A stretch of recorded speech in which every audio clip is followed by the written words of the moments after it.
Praise the Lord. परमेश्वर आप सबको बहुत सारी आशीष दे। तो आइए एक बार फिर से आज हम परमेश्वर के वचन में से कुछ सीखेंगे, क्योंकि परमेश्वर का वचन हमें सिखाता है कि हमें हर रोज़ परमेश्वर के साथ किस तरह का रिलेशन रखना चाहिए और कैसे हमें परमेश्वर के साथ चलना चाहिए। अगर आज हमें जानना है कि मुझे परमेश्वर के साथ कैसे चलना है, तो हमें इस परमेश्वर के वचन को, परमेश्वर के जो शब्द है, जो परमेश्वर की वाणी है, इसको पढ़ना होगा और समझना होगा। तो ज़्यादा समय ना बिताते हुए मैं आए वचन को पढ़ूंगा।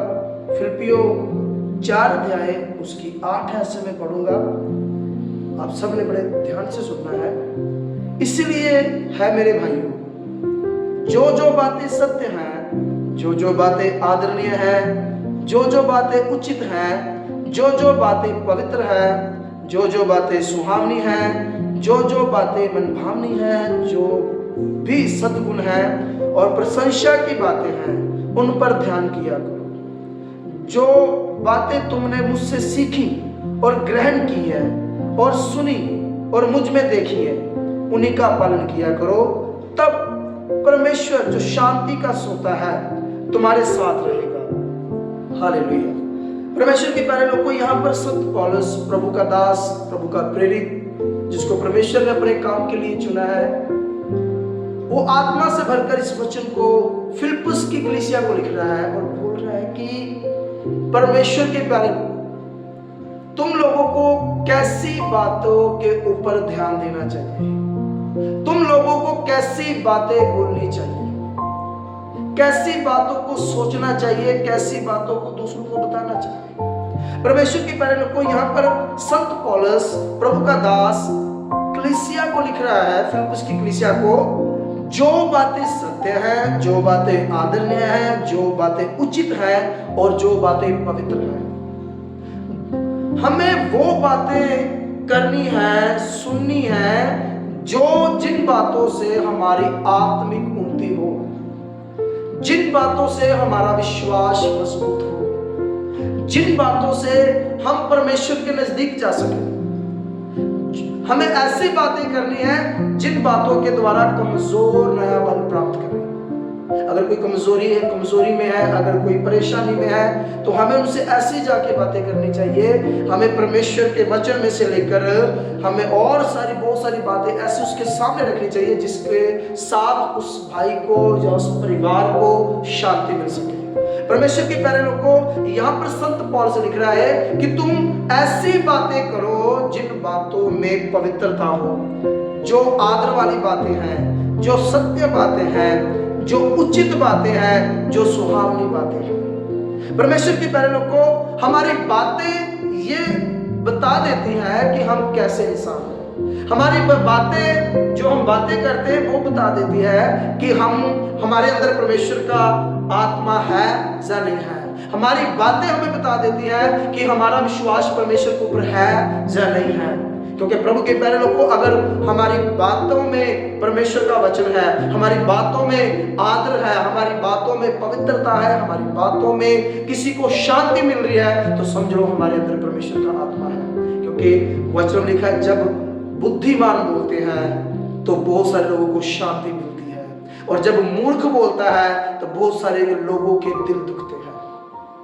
परमेश्वर के प्यारे लोगों, आगे लिखा हुआ है, अगर तुम ऐसी बातों करोगे तो जो शांति का दाता परमेश्वर है वो तुम्हारे साथ रहेगा। परमेश्वर के प्यारे लोगों, हमारी बातें ये बता देती है कि हमारे अंदर परमेश्वर का आत्मा है या नहीं है। प्रभु के प्यारे लोगों, वचन में लिखा हुआ, जब हम वचन को पढ़ते हैं, पहला पत्रस उसका 3 अध्याय और उसकी 10 आयत में लिखा है, क्योंकि जो कोई जीवन की इच्छा रखता है और अच्छे दिन देखना चाहता है, वह अपनी जीभ को बुराई से और अपने होठों को छल की बातें करने से रोके। हालेलुया। जो अच्छे दिन देखना चाहता है और अपने जीवन को लंबा जीना चाहता है, वो अच्छी बातें करे, छल वाली बातें ना करे, अच्छी बातें करना है। हालेलुया। अच्छी बातें करना है।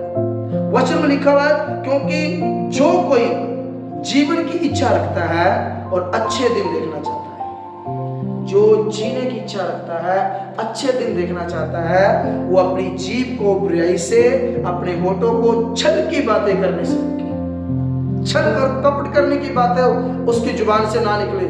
जो अपनी जिंदगी को नया तरीके से जीना चाहता है, लंबी जीना चाहता है, शांति के साथ जीना चाहता है, अपनी जिंदगी में अच्छे दिन देखना चाहता है। अच्छे दिन सरकार बदलने से नहीं आएंगे, अच्छे दिन मंत्री बदलने से नहीं आएंगे, अच्छे दिन किसी अच्छे इंसान के वोटों में खड़े होने से, इलेक्शन जीतने से नहीं आएंगे। अच्छे दिन तब आएंगे, वचन बताता है, जब हम अच्छी बातें करेंगे, क्योंकि हमारी बातें बता देती है कि हम कौन है।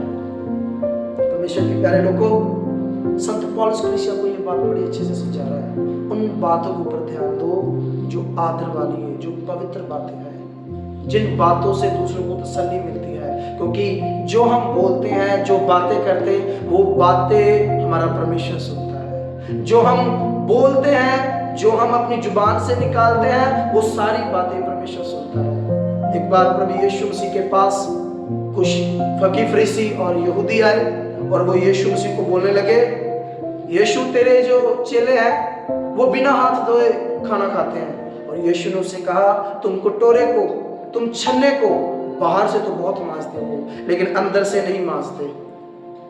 वो ये बात नहीं समझ पाए। यीशु ने कहा, इंसान जो खाता है वो उसके पेट में जाता है और संडास के जरिए बाहर चला जाता है।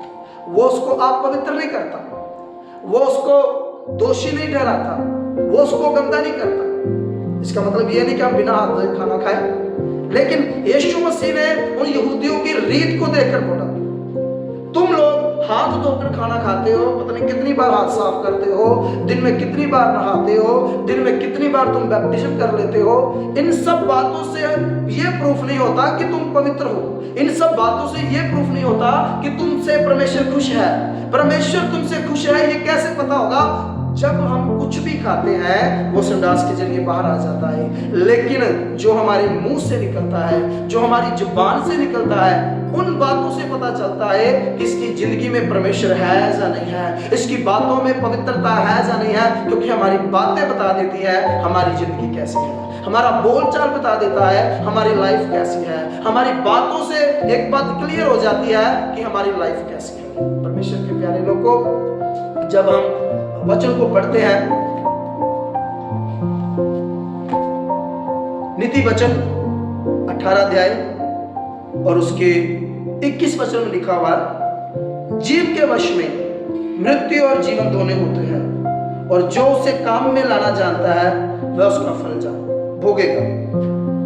हमारी जीव में जीवन और मृत्यु है, हमारी जीव में जीवन और मृत्यु है। जो कोई इसे काम में लाना जानता है वह उसका फल भोगेगा। परमेश्वर के प्यारे लोगों, यहाँ पर प्रभु का दास सुलेमान भी इस बात को लिखता है, हमारी जीव में जिंदगी और मौत है। हम जो बोलते हैं वो परमेश्वर करता है, जो हम बोलते हैं विश्वास के साथ परमेश्वर वही करता है। इसीलिए जब हम किसी से बातें करते हैं, जब हम किसी से किसी तरह का कोई वाद विवाद या किसी तरह का कोई हमारा डिस्कशन होती है, तो वहां पर एक बात याद रखें कि मेरी बातें कैसी हैं। अगर हम अपने दोस्तों में बैठते हैं, फैमिली में बैठते हैं, अपने परिवार में बैठते हैं, हमारी बातें कैसी हैं? परिवार में बैठो तो वचन की बातें करो। यीशु मसीह ने, पिता परमेश्वर ने मूसा के द्वारा ये बातें कही। जब तुम परिवार में बैठो, अपने बच्चों से पवित्रता की, परमेश्वर के वचन की बातें करो। अपने दोस्तों के पास बैठो तो परमेश्वर के वचन की बातें करो। अपने किसी भी रिलेटेड रिश्तेदार के पास बैठो तो परमेश्वर के वचन की बातें करो। वो जब आप परमेश्वर के वचन की बातें करेंगे तो वो लोग जान जाएंगे इसके अंदर जो है वो बाहर आ रहा है। क्योंकि वचन लिखा, जो हमारे अंदर होता है वही हमारे बाहर आता है। अगर हमारे अंदर पाप है तो पाप से भरी हुई हमारी सामने बातें आएंगी। अगर हमारे अंदर कुछ भी है, वैसी बातें हमारे होठों पर, हमारी जुबान पर आकर बोलना शुरू कर देंगे। परमेश्वर के प्यारे लोगों को, हमें इस बात का बड़े अच्छे से ध्यान रखना है, हमें कैसी बातें करनी है, हमें कैसे किन किन किन बातों को करना है। क्योंकि परमेश्वर के वचन में लिखा हुआ है, लूका के किताब के अंदर लिखा है, लूका के इंजील के अंदर कि वचन में लिखा हुआ है कि परमेश्वर हर एक बात का जो इंसान के मुख से निकलती है न्याय करेगा। हर एक बात का जो इंसान के मुख से निकलती है परमेश्वर न्याय करेगा, और हम अपनी बातों से दोषी और अपनी बातों से ही निर्दोष ठहराए जाते हैं। परमेश्वर के प्यारे लोगों, आप किसी से भी मिलो, आदर की बातें करो, प्रशंसा की बातें करो। वचन में लिखा है अपनी नहीं तो दूसरों की भी बड़ाई कर। कुछ लोग सिर्फ अपनी बड़ाई चाहते हैं लेकिन दूसरों की बड़ाई नहीं करते। हमें इस जुबान से ऐसी बातें करनी जो दूसरे को आदर मिले, दूसरे को शांति मिले, दूसरे को तसल्ली मिले। बहुत से ऐसे लोग आपको मिल जाएंगे जब वो बैठते हैं तो किसी के साथ ऐसी बातें करते हैं, सामने वाला निराश हो जाता है, सामने वाला परेशान हो जाता है, सामने वाला डिस्टर्ब हो जाता है और वो बोलता मुझे इसकी ये बात पसंद नहीं आई। परमेश्वर के प्यारे लोगों को हमें आदर वाली बातें करनी है, पवित्र बातें करनी है, तभी पता चलेगा हम परमेश्वर के लोग हैं। आप हजारों में बैठो, लाखों में बैठो, जितने मर्जी लोगों में बैठो, जब बैठो तो परमेश्वर की बातें करो, परमेश्वर के नाम को ऊंचा करो, परमेश्वर के वचन की बातें करो और कोई भी ऐसी बुरी बात मत करो। इफिसियों की पत्री में लिखा हुआ है तुम्हारे मुंह से कोई गंदी बात ना निकले, तुम्हारे मुंह से कोई गंदी बात ना निकले। अगर गंदी बात निकलेगी तो पवित्र आत्मा है जो वो निराश हो जाएगा। अगर हमारे मुंह से कुछ भी गंदी बातें निकलेंगी तो पवित्र आत्मा है जो वो निराश हो जाएगा। इफिसियों की पत्री 4 अध्याय उसकी 29 आयत में लिखा हुआ है कोई गंदी बात तुम्हारे मुंह से ना निकले, पर आवश्यकता के अनुसार वही निकले जो उन्नति के लिए उत्तम हो और उससे सुनने वालों पर अनुग्रह हो। परमेश्वर के पवित्र आत्मा को शोकित मत करो, तुम पर छुटकारे के दिन के लिए शाप दी की है। हालेलुया। परमेश्वर के प्यारे लोगों, यहाँ पर लिखा कोई गंदी बात तुम्हारे मुंह से ना निकले, वही बात निकले जो जरूरी है, जिससे सुनने वाले के ऊपर एक बड़ा अनुग्रह हो, सुनने वाले के ऊपर एक बड़ी आशीष हो, सुनने वाले के ऊपर एक बहुत बड़ा प्रभु का ग्रेस हो, परमेश्वर का एक बहुत बड़ा ब्लेसिंग हो। परमेश्वर के प्यारे लोगों, आज हम परमेश्वर को वचन को सुन रहे हैं। मैं विश्वास करता हूँ आज जितनों ने सुना है परमेश्वर का वचन, आप सबने आशीष पाई है। इसी के साथ मैं एक छोटी सी प्रार्थना करूंगा और आज के वचन को समाप्त करूंगा। हो सके आप इस वचन के ऊपर और ज्यादा गौर कीजिए और ज्यादा इसके ऊपर ध्यान दीजिए, हमारे मुंह से कैसी बातें निकलती हैं। मैं प्रार्थना करूंगा, छोटी सी प्रार्थना करूंगा आप सबके लिए। पिता, मैं आपका धन्यवाद करता हूं यीशु मसीह के नाम से। खुदावंद यीशु जी, जितनों ने आज मुझे सुना है इनको पर आपका बड़ा अनुग्रह हो, आपकी बड़ी आशीष हो। यीशु के नाम से जी मैं प्रार्थना करता हूं पिता, इनके होठों को, इनकी जुबान को छू लो ताकि प्रभु जी आपकी महिमा करने पाए, इनके होठों से, इनकी जुबान से आपकी महिमा होने पाए। पिता परमेश्वर, अगर किसी के अंदर ये बात है तो ये बुरी बात, ये बुरी आदत उनकी जिंदगी से खत्म हो जाए। तेरी शांति, तेरा अनुग्रह तेरे लोगों के ऊपर बना रहे, यीशु के नाम से आमीन।